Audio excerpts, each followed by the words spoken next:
Menertawakan dunia persilatan. Xiao Jianghu. Audiobook, novel silat.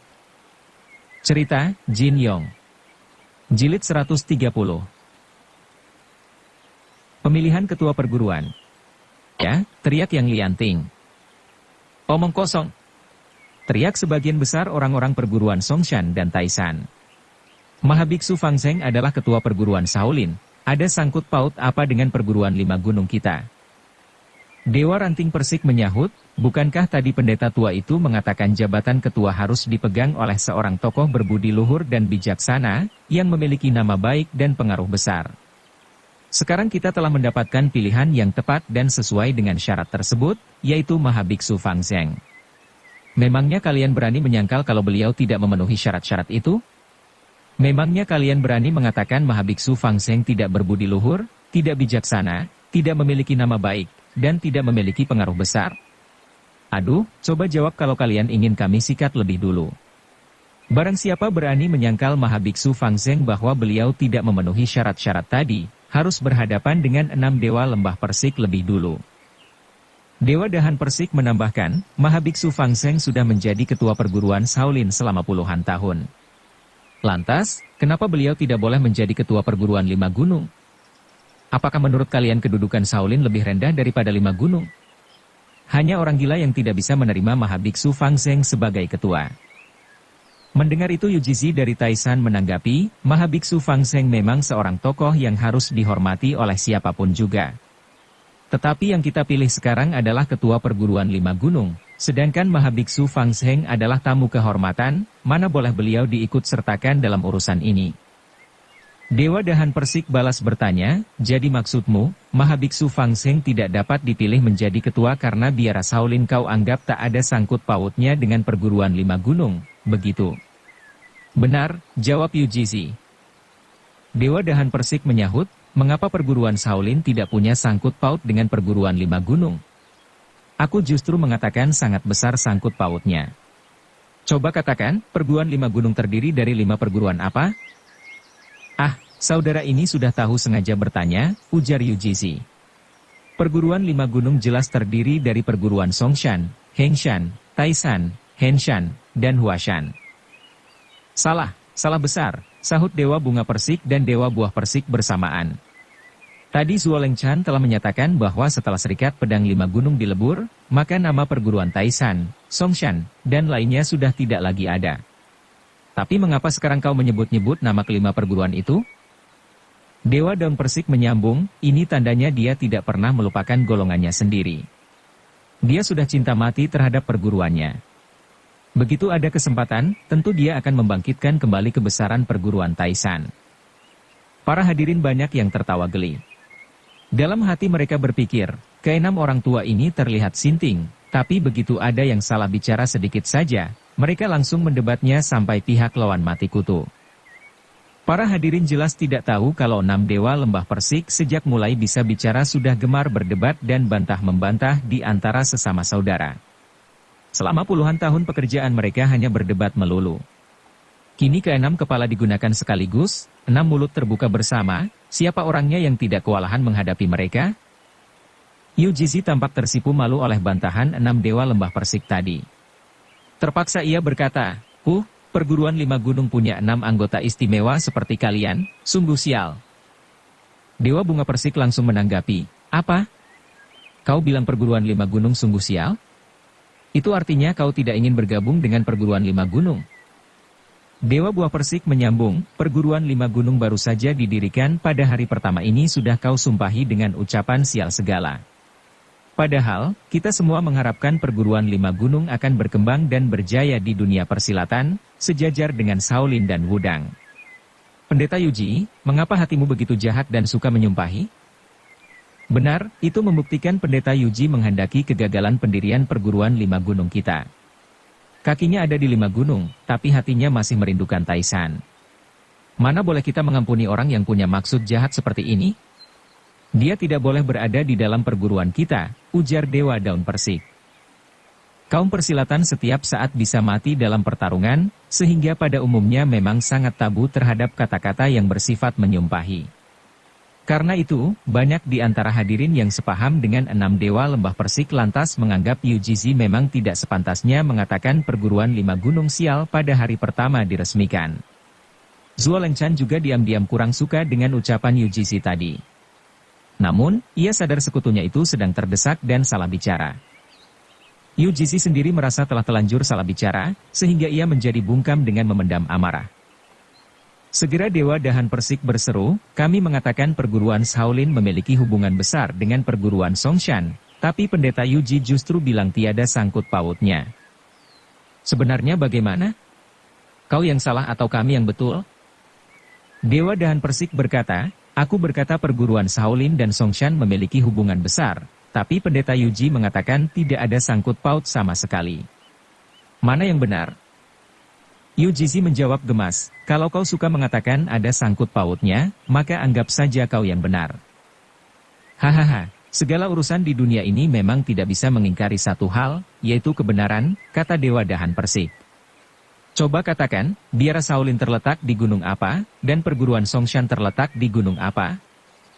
Dewa Bunga Persik menjawab, biara Shaolin terletak di gunung Shaoxi dan perguruan Songshan terletak di gunung Taixi. Kedua gunung sama-sama berada dalam lingkungan pegunungan Songshan, betul tidak? Lantas, kenapa pendeta Yuji mengatakan perguruan Shaolin tidak punya sangkut paut dengan perguruan Songshan? Perkataan ini benar-benar masuk akal sehingga para hadirin mengangguk-angguk setuju begitu mendengarnya. Dewa Ranting Persik menyambung kembali, Tuan Yu telah mengatakan bahwa setelah peleburan ini, kelak akan banyak berkurang pertentangan di antara sesama kaum persilatan. Maka itu, beliau menyetujui peleburan Serikat Pedang Lima Gunung. Beliau mengatakan pula bahwa yang ilmu silatnya mendekati satu sama lain atau yang tempatnya berdekatan sebaiknya saling bergabung. Bicara tentang tempat yang berdekatan kukira hanya perguruan Shaolin dan Songshan yang sama-sama terletak di lingkungan pegunungan yang sama. Kalau perguruan Shaolin dan Songshan tidak bergabung, maka apa yang dikatakan Tuan Yu tadi bukankah seperti kentut belaka? Perkataan Dewa Ranting Persik lagi-lagi masuk akal, tapi sekaligus mustahil pula jika perguruan Songshan dan Shaolin bergabung. Maka, hadirin pun menanggapinya dengan gelak tawa namun tidak berani keras-keras. Mendengar itu Ling Huchong berpikir, sungguh mengherankan. 6 Dewa Lembah Persik memang pintar menirukan ucapan orang, tapi anehnya, mengapa sejak tadi selalu tepat sasaran? Sebenarnya, siapakah orang pintar yang berada di balik mereka ini? Dewa Akar Persik berkata, Mahabiksu Fang Zheng adalah tokoh pilihan. Tadinya kami ingin meminta beliau menjadi ketua, tapi ada yang mengatakan kalau Shaolin tidak ada hubungan dengan 5 gunung. Maka, jika terjadi penggabungan antara perguruan Shaolin dan 5 gunung menjadi perguruan Shaolin 5 gunung, tidak ada orang yang pantas menjadi ketua selain Mahabiksu Fang Zheng. Kami 6 Dewa Lembah Persik tunduk kepada Mahabiksu Fang Zheng. Memangnya ada di antara para hadirin yang tidak mau tunduk? Jika ada yang tidak tunduk, silakan tampil ke muka dan boleh mencoba adu tenaga melawan kami, 6 Dewa Lembah Persik, sambung Dewa Bunga Persik. Bila dapat mengalahkan 6 Dewa Lembah Persik, baru kemudian silakan coba-coba dengan Mahabiksu Fang Zheng. Kalau Mahabiksu Fang Zheng juga dikalahkan, masih ada jago-jago biara Shaolin yang lain seperti para biksu sakti dari Balai Damo, Balai Lohan, Halaman Jielu, Bangsal Cangge, dan sebagainya. Bila tokoh-tokoh simpanan biara Shaolin itu juga kalah, maka silakan bertanding pula dengan pendeta Chongsu dari perguruan Wudang. Loh, kenapa pendeta Chongsu dari perguruan Wudang kau bawa-bawa, saudaraku? Tanya Dewa Buah Persik. Ketua perguruan Wudang dan kepala biara Shaolin adalah sahabat karib yang berhubungan erat, bukan begitu? Ujar Dewa Bunga Persik. Kalau perguruan Shaolin dikalahkan orang, mustahil pendeta Chongsu hanya berpangku tangan, benar tidak? Benar sekali, sahut Dewa Daun Persik. Kalau pendeta Chongsu juga kalah, maka silakan bertanding melawan 6 Dewa Lembah Persik. Dewa Akar Persik menyahut, hei, pertandingan melawan kita 6 Dewa Lembah Persik bukankah sudah dilakukan, kenapa diulangi? Dewa Daun Persik menjawab, tadi memang sudah. Tapi kita hanya kalah 1 kali, apa lantas menyerah begitu saja? Tentu saja kita harus tetap melabrak si keparat itu mati-matian sampai darah penghabisan. Kembali terdengar suara gelak tawa para hadirin riuh bergemuruh, bahkan ada yang bersuit pula. UGC semakin gusar dibuatnya. Ia melompat maju dengan menekan gagang pedang. Hei, 6 setan lembah persik, aku Yujizi yang pertama-tama tidak tunduk dan hendak mencoba kemampuan kalian. Dewa akar persik menjawab, kita ini sama-sama anggota perguruan 5 gunung. Bila berkelahi bukankah hanya akan saling bunuh-membunuh? Jangan banyak bicara. Dewa benci dan setan jijik pada ocehan kalian, kata Yujizi. Jika kalian dilenyapkan dari perguruan 5 gunung, kami akan merasa lebih aman dan tentram. Hei, mengapa kau menekan gagang pedang? Apa kau tinggal menariknya keluar, lalu wus, kau penggal kepala kami berenam, sahut Dewa Dahan Persik. Yujizi hanya mendengus tanpa menjawab, seakan-akan membenarkan pertanyaan itu. Dewa Ranting Persik berkata, hari ini perguruan 5 gunung baru saja diresmikan dan kau sudah berniat membunuh kami berenam dari Henshan. Lantas, bagaimana kita dapat bekerja sama bahu-membahu pada waktu-waktu yang akan datang? Yujizi merasa perkataan ini ada benarnya juga. Jika ia membunuh ke-6 orang itu, maka orang-orang Henshan lainnya tentu akan menuntut balas. Maka, ia pun menarik napas menahan marah, lalu berkata, jika kalian sudah tahu perlu adanya kerja sama yang baik, maka ocehan-ocehan kalian yang mengganggu urusan maha penting ini hendaknya jangan diulangi lagi. Usai berkata demikian ia lantas menarik keluar pedangnya setengah jalan, lalu memasukkannya kembali ke dalam sarung. Dewa Daun Persik bertanya, tapi bagaimana kalau ucapan-ucapan kami ternyata bermanfaat untuk masa depan perguruan 5 gunung dan dunia persilatan pada umumnya? Yujizi mencibir, rasanya kalian tidak mungkin mengemukakan ucapan-ucapan baik dan bermanfaat. Dewa Bunga Persik menyahut, apakah membicarakan siapa yang pantas menjadi ketua perguruan 5 gunung bukan masalah penting bagi kita dan kawan persilatan pada umumnya? Dari tadi kami telah menyarankan seorang tokoh terkemuka dan berpengaruh besar untuk menjadi ketua tapi kau malah tidak setuju. Kau ini terlalu mementingkan diri sendiri dan mati-matian mendukung calonmu yang telah memberikan uang suap sebanyak 3.000 tahil emas dan 4 perempuan cantik kepadamu itu. Yujizi menjadi gusar dan berteriak, omong kosong. Siapa pula yang pernah memberi 3.000 tahil emas dan 4 perempuan cantik kepadaku? Dewa Bunga Persik menjawab, hei, aku salah bicara ya? Mungkin aku salah menyebut jumlahnya. Bisa jadi bukan 3.000 tahil, tapi 4.000 tahil. Kalau bukan 4 perempuan cantik tentu 3 atau 5. Siapa yang memberikannya kepadamu mana mungkin kau sendiri tidak tahu dan pura-pura bertanya? Siapa calon ketuamu, dia itulah yang telah menyuapmu. Yujizi melolos kembali pedangnya dan membentak, jika kau mengoceh lagi, maka akan segera kubuat kau mandi darah di sini. Dewa Bunga Persik justru terbahak-bahak sambil melangkah maju membusungkan dada. Dengan siasat keji dan licik kau telah membunuh ketua perguruanmu sendiri, sekarang kau hendak mencelakai orang lagi? Kalau memang berani cobalah membuatku mandi darah di sini. Pendeta Tianmen sudah kau korbankan, dan sekarang kau hendak membunuh sesama anggota perguruan 5 gunung pula. Hah? Rupanya membunuh sesama kawan sendiri memang keahlianmu yang istimewa. Sekarang kau bisa mencoba cara yang sama kepadaku, ujarnya kemudian. Sambil berbicara ia terus melangkah mendekati Yujizi. Berhenti, bentak Yujizi sambil mengacungkan pedangnya ke depan. Satu langkah lagi kau tetap maju maka aku tidak perlu segan-segan lagi. Haha, memangnya dari tadi kau segan kepadaku, ejek Dewa Bunga Persik. Puncak Songshan ini bukan milikmu. Kemana aku suka, kesana pula aku bebas melangkah pergi. Memangnya kau punya hak apa merintangi aku? Usai berkata demikian ia kembali melangkah maju sehingga jaraknya dengan Yujizi hanya tinggal beberapa jengkal saja. Melihat wajah Dewa Bunga Persik yang buruk seperti kuda dengan gigi yang kuning menyeringai, membuat rasa muak Yujizi bertambah hebat. Tanpa pikir panjang pedangnya lantas menusuk ke dada orang itu dengan cepat. Segera Dewa Bunga Persik mengelak sambil memaki, pengkhianat busuk, kau benar-benar ingin berkelahi. Yujizi telah menguasai ilmu pedang Taisan dengan sempurna. Serangan pertamanya tadi langsung disusul serangan kedua yang lebih cepat dan lihai. Ketika Dewa Bunga Persik berbicara, ia telah melancarkan serangan susulan sebanyak 4 kali. Semakin menyerang semakin cepat pula gerak pedang pendeta tua itu. Dewa Bunga Persik hanya mampu berteriak-teriak dengan tangan dan kaki bergerak serabutan. Ketika tangannya hendak meraih tongkat besi yang tergantung di pinggang, pedang Yujizi ternyata lebih dulu menusuk bahu kirinya. Namun, pada saat yang sama tiba-tiba pedang Yujizi terpental ke udara, menyusul tubuhnya terangkat ke atas pula. Ternyata kedua tangan dan kedua kakinya masing-masing telah dipegang oleh Dewa Akar Persik, Dewa Dahan Persik, Dewa Ranting Persik, dan Dewa Daun Persik. Keadaannya kali ini bagaikan seekor kelinci yang ditangkap 4 ekor elang. Apa yang terjadi sungguh teramat cepat. Sekejap kemudian sekelebat bayangan kuning langsung melayang pula dengan disertai kilatan sinar pedang. Rupanya seseorang telah mengayunkan pedangnya ke arah kepala Dewa Ranting Persik. Namun Dewa Buah Persik yang berjaga di samping saudaranya itu segera menangkis dengan tongkat besi di tangannya. Orang berbaju kuning itu lantas mengalihkan serangannya ke dada Dewa Akar Persik.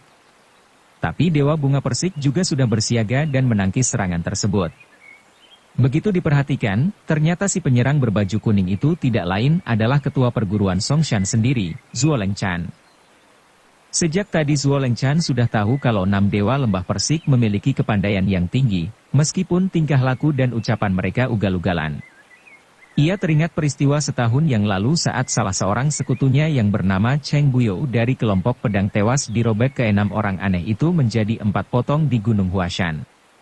Maka, begitu melihat Yu Jizi tertangkap pula, ia berpikir harus segera menolongnya karena terlambat sedikit saja tentu akan sangat berbahaya.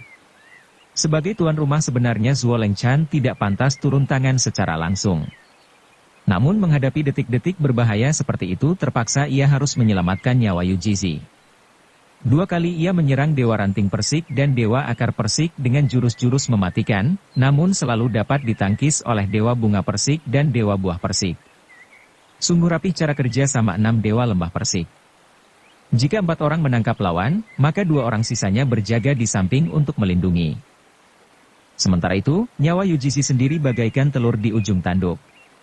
Zuo Lengchan harus mendesak mundur Dewa Bunga Persik dan Dewa Buah Persik, dan untuk itu sedikitnya harus melancarkan lebih dari 5-6 jurus.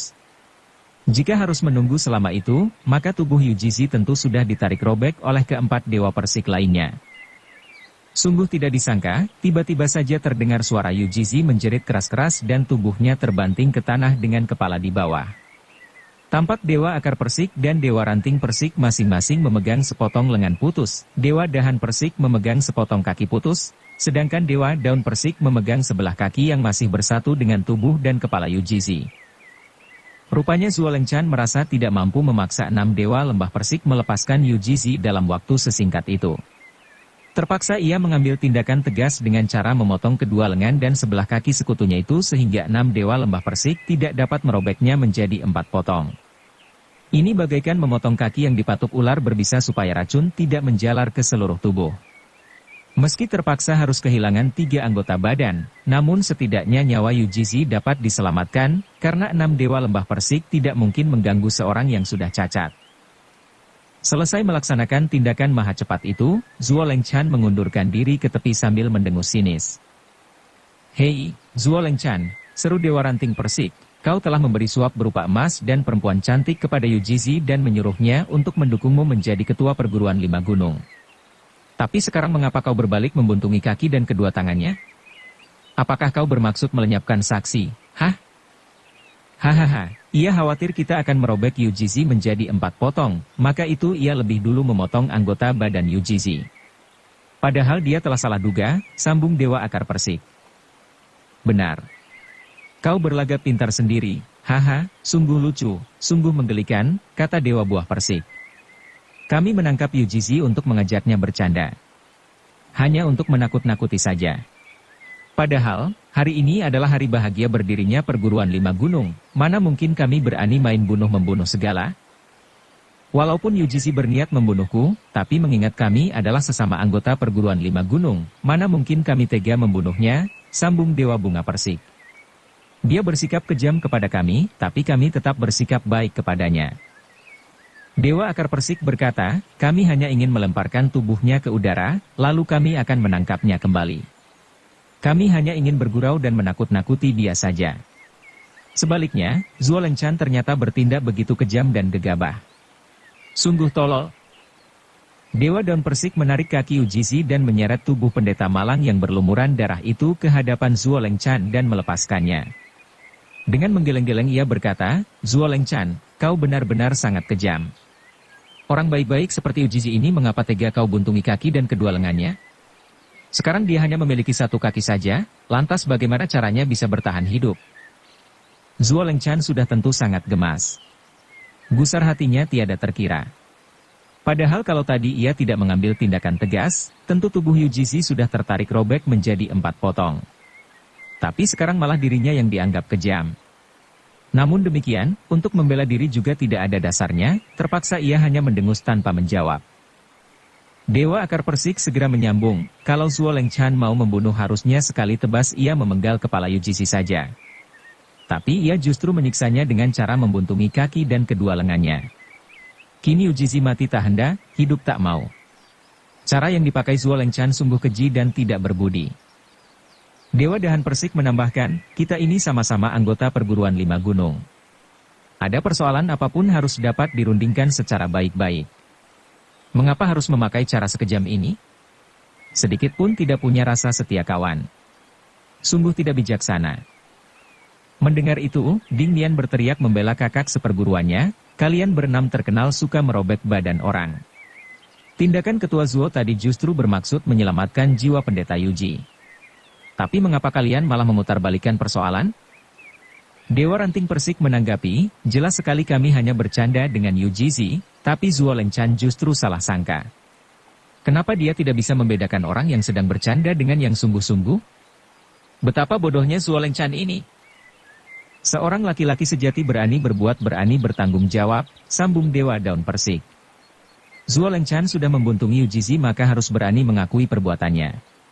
Tapi kalian malah memakai macam-macam alasan untuk menutupi niat kejinya. Sedikit pun tidak punya keberanian untuk bertanggung jawab. Sungguh pengecut. Padahal ribuan mata para hadirin di sini telah menyaksikan sendiri apa yang dia lakukan. Apa masih mau menyangkal? Ya, teriak yang lianting. Dewa Bunga Persik berseru, manusia tak berbudi, tidak setia kawan, goblok juga pengecut. Apakah mungkin jabatan ketua perguruan 5 gunung kita boleh diduduki orang seperti ini?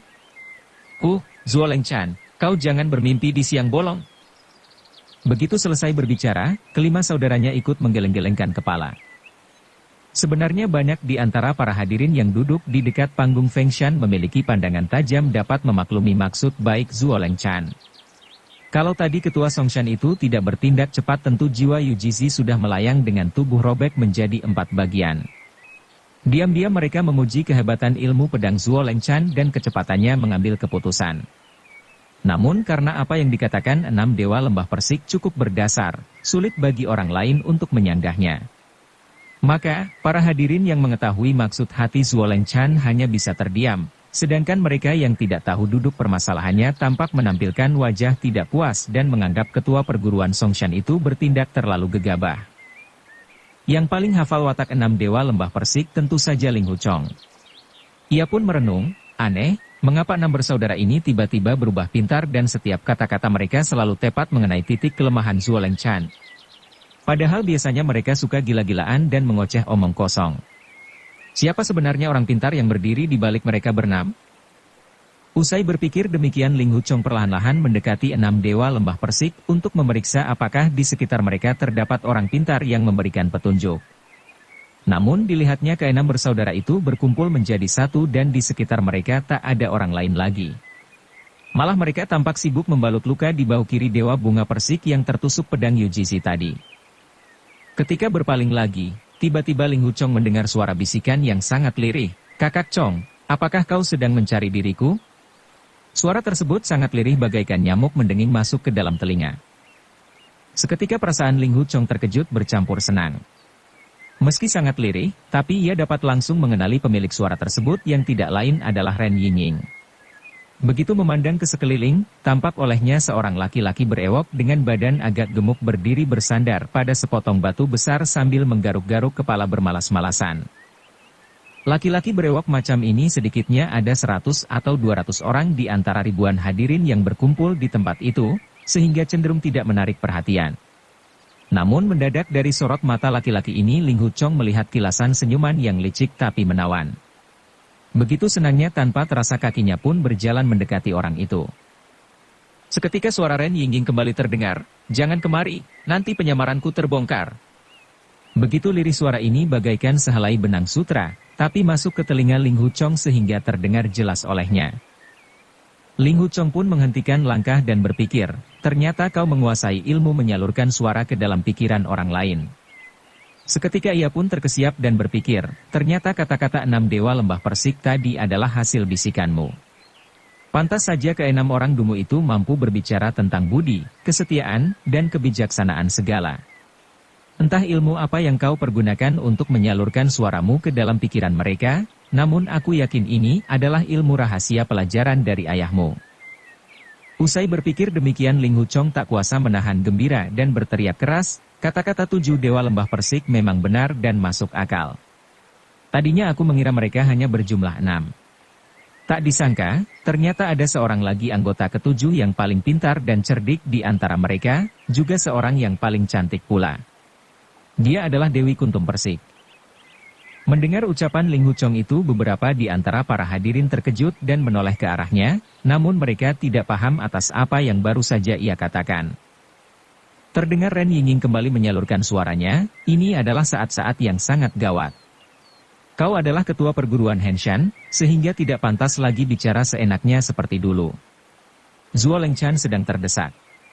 Ini adalah kesempatan yang sangat baik untukmu merebut jabatan ketua perguruan 5 gunung. Ling Huchong tercengang sadar. Ia kemudian merenung, Yingying nekat menyamar untuk bisa datang ke Gunung Songshan ini demi untuk membantuku menjadi ketua perguruan 5 gunung. Padahal ia adalah putri ketua sekte Matahari dan Bulan yang merupakan musuh bebuyutan golongan putih di sini. Jika karena kebodohanku penyamarannya sampai terbongkar, entah bagaimana nasibnya, tentu aku takkan bisa memaafkan diri sendiri. Ia telah menempuh bahaya sedemikian besar hanya demi aku.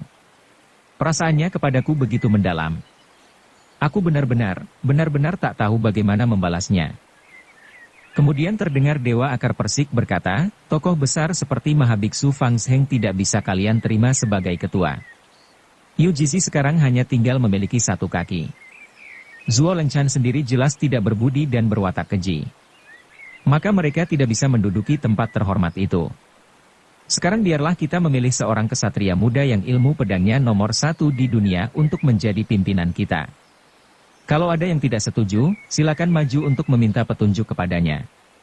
Bicara sampai di sini tangan kirinya lalu terangkat dan menunjuk ke arah Ling Huchong. Inilah dia pendekar Ling Hu, sambung Dewa Bunga Persik, dia adalah ketua perguruan Henshan yang juga memiliki hubungan dekat dengan Tuan Yu dari perguruan Huashan. Dia juga bersahabat karib dengan Tuan Besar Mo dari perguruan Hengshan. Di antara Serikat Pedang 5 Gunung jelas ada 3 perguruan yang pasti akan mendukungnya. Dewa Ranting Persik menambahkan, para pendeta dari perguruan Taisan juga tidak bodoh semua. Sebagian besar di antara mereka pasti juga akan mendukung pendekar Ling Hu. Dewa Buah Persik menyambung, perguruan 5 gunung awalnya bernama Serikat Pedang 5 Gunung, yaitu Perserikatan 5 Perguruan Pedang. Maka, barang siapa memiliki ilmu pedang paling hebat tentunya ia berhak menjadi ketua. Nah, Zuo Lengchan, jika kau setuju, silakan maju untuk mencoba ilmu pedang pendekar Ling Hu.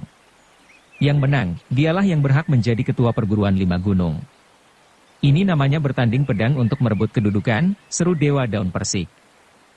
Di antara para hadirin selain para anggota Serikat Pedang 5 Gunung dan tamu-tamu kehormatan seperti Mahabiksu Fang Zheng dan Pendeta Chongsu, sisanya adalah orang-orang persilatan yang datang untuk menonton keramaian.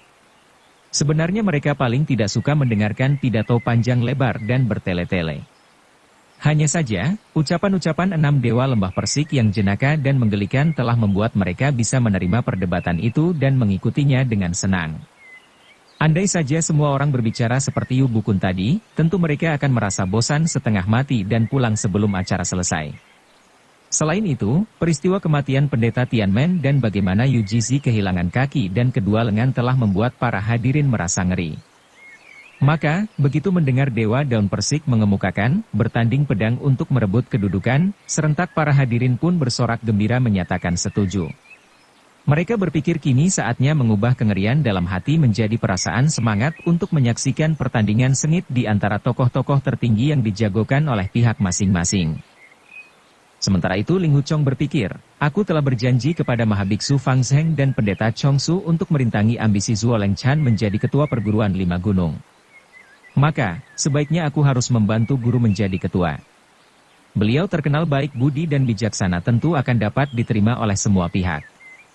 Padahal, selain beliau rasanya tiada lagi tokoh dalam Serikat Pedang Lima Gunung yang sesuai untuk menjabat kedudukan penting ini.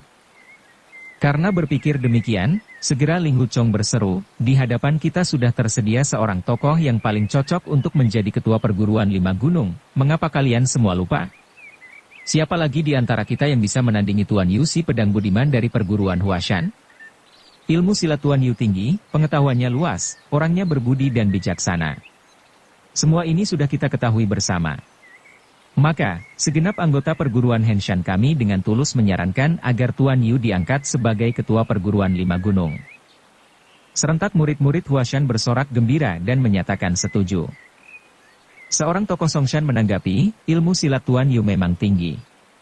Tapi kalau dibandingkan dengan ketua Zuo masih kalah setingkat. Selain itu, ketua Zuo juga telah memimpin Serikat Pedang Lima Gunung selama bertahun-tahun. Maka, menurut pendapatku hanya ketua Zuo yang paling tepat untuk menjadi ketua perguruan Lima Gunung. Di samping itu bisa disediakan 4 kursi wakil ketua yang masing-masing diisi oleh Tuan Yu, Tuan Besar Mo, Pendekar Ling Hu, dan Pendeta. Pendeta Yu Qingzi atau Pendeta Yuinzi, terserah kepada pilihan orang-orang Taisan sendiri. Dewa Ranting Persik menyahut, Yu Jisi belum mati, hanya kehilangan 2 lengan dan sebelah kaki saja. Lantas mengapa kalian menyingkirkan dia begitu saja? Dewa Daun Persik berkata, lebih baik bertanding saja untuk merebut jabatan ketua. Pertandingan pedang adalah cara yang paling adil. Siapa yang menang, dia yang menjadi ketua. Beribu-ribu hadirin serentak ikut-ikutan berteriak, benar, benar. Bertanding pedang saja untuk menentukan ketua. Ling Huchong berpikir Zuo Lengchan harus dijatuhkan lebih dulu supaya pihak Songshan putus harapan dan sukar untuk mencalonkan diri lagi sebagai ketua perguruan Lima Gunung.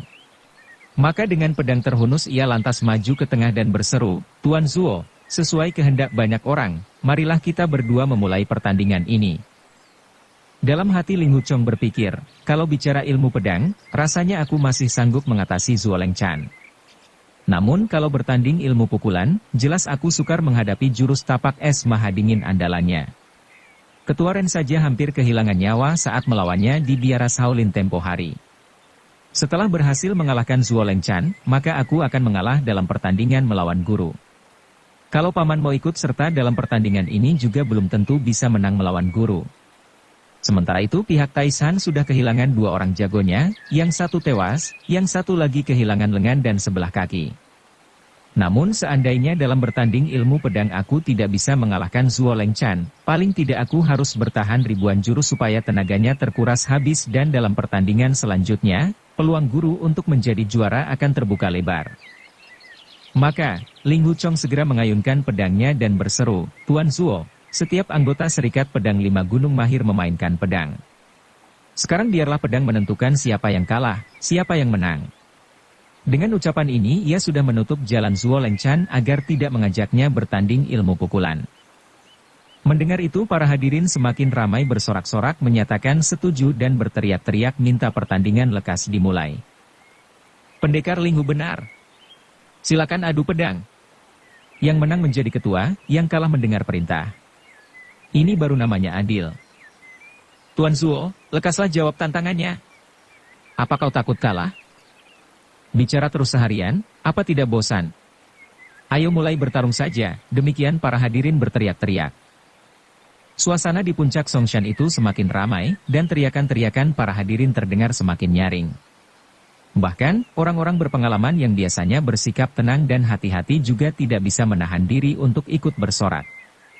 Tidak hanya itu, orang-orang yang diundang Zuo Lengchan untuk menjadi sekutu pihak Songshan juga ikut berteriak-teriak. Para hadirin yang berjumlah ribuan itu sebenarnya tidak peduli siapa yang akan menjadi ketua dan mereka juga tidak ingin ikut campur. Namun pertandingan adu senjata adalah peristiwa seru yang ingin mereka saksikan. Mereka semua berharap bisa menonton beberapa pertarungan yang mendebarkan. Karena mendapat dukungan banyak orang, Ling Huchong merasa senang dan melanjutkan, bagaimana, Tuan Zuo? Jika kau enggan bertanding pedang denganku, tiada salahnya apabila kau mengumumkan di depan umum bahwa kau mengundurkan diri dari pencalonan ketua perguruan Lima Gunung ini. Para jago lainnya silakan bertanding. Hayo maju. Hayo bertanding, demikian suara para hadirin kembali berteriak-teriak. Yang tidak berani bertanding bukanlah kesatria, tapi pengecut, sambung yang lain. Zuo Lengchan dan orang-orang Songshan lainnya terdiam tidak menjawab sepatah kata pun. Mereka sadar kalau ilmu pedang Ling Huchong sangat tinggi, namun juga tidak pantas jika menolak tantangannya. Di tengah keadaan yang menegangkan itu tiba-tiba terdengar suara seseorang yang melengking nyaring berkumandang, jika para hadirin sudah menghendaki pemilihan ketua perguruan 5 gunung ditentukan melalui pertandingan adu pedang, maka kita tidak dapat mengabaikan harapan banyak orang. Orang yang berbicara ini tidak lain adalah Yu Bukun. Ucapan Tuan Yu tidak salah, sambut banyak orang. Ayo bertanding. Lekas dimulai. Bertanding untuk merebut kedudukan memang suatu cara yang lazim, lanjut Yu Bukun, hanya saja, tujuan peleburan Serikat Pedang 5 Gunung ini sebenarnya untuk mengurangi pertengkaran serta mencari kedamaian di antara sesama kawan persilatan. Sebab itu kalau pertandingan dilangsungkan, sebaiknya cukup dibatasi hanya pada persentuhan saja. Begitu sudah jelas siapa yang menang siapa yang kalah harus segera dihentikan. Sama sekali tidak boleh melukai apalagi mencelakai jiwa lawan. Seperti meninggalnya pendeta Tianmen dan terlukanya pendeta Yuji tadi sungguh sangat kusesalkan. Karena apa yang dikatakan Yu Bukun cukup masuk akal, seketika suasana menjadi sunyi hening. Sejenak kemudian barulah seorang hadirin berteriak, pertandingan dibatasi memang baik, namun senjata tak punya mata. Bila ada yang terluka atau binasa, anggap saja dirinya sedang sial dan jangan menyalahkan pihak lain. Benar, sambung seorang lagi. Kalau takut mati dan takut terluka, lebih baik tinggal di rumah dan meniduri istrinya saja. Untuk apa susah-susah hadir ke sini? Maka bergemuruhlah suara tawa banyak orang. Yu Bukun menyahut, namun demikian, aku rasa pertandingan nanti harus tetap berlangsung secara persahabatan. Aku mempunyai beberapa pendapat yang mungkin bisa digunakan. Untuk itu mohon pertimbangan para hadirin sekalian. Ah, mau bicara apa lagi? Lekas bertarung saja, teriak seorang hadirin. Jangan mengacau. Dengarkan dulu apa yang hendak diuraikan Tuan Yu, seru seorang lain. Siapa yang mengacau? Kau pulang saja, tidur dengan ibumu sana, jawab orang yang pertama tadi. Seketika terjadilah perang mulut dengan kata-kata kotor di antara kedua pihak tersebut. Bersambung ke jilid 131. Dukung kami dengan subscribe, follow, like, komen dan share. Terima kasih.